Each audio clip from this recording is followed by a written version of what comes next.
first impression lang muna tayo nitong bagong bili ko. Kakarating lang nito kanina. So this is the Anta G21 Pro. This was released back in 2022. Kung di ako nagkakamali, meron na silang tatlong versions nito.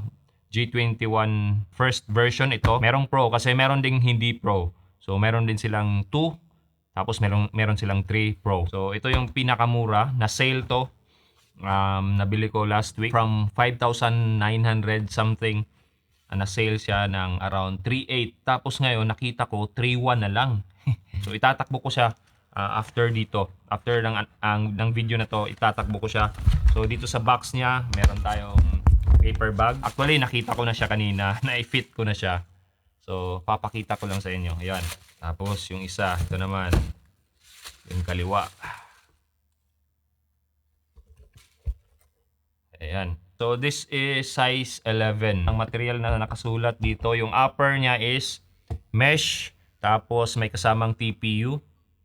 Tapos yung outsole niya is TPU, PU, tapos carbon fiber. So far, looks wise, pasado siya. Maganda siya para sa akin. So meron siyang TPU dito sa likod, sa heel counter area niya.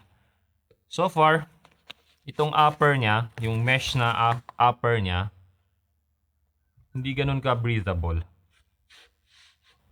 Hindi nga ganun. Pero may pagka-stretchable siya. Tapos itong mga accent niya, mga overlays niya na TPU. Meron siyang overlays na TPU. Ayan. Itong Anta logo nga part, TPU to. Tapos dito sa gilid. Tapos dito sa medyo sa toe box area. Bandang toe box area. Ayan, TPU. Ayan, TPU din. Tapos, syempre, meron siyang extra eyelet. Yun yung hinahanap ko. Isa sa mga hinahanap ko. Tapos, yung tongue niya, may padding. Kahit paano may padding. Heel tab area. Makapal yung cushioning. Tapos, ganun din sa heel collar area. Makapal. Nandyan yung pagiging malambot niya. Tapos, kung mapapansin natin dito, meron din siyang TPU. Sa midfoot area. Support siya sa ating paa. I think ito yung carbon fiber. Ayan. Ito sa gitna. Siyempre, meron siya nakatatak dito. Nitro Edge.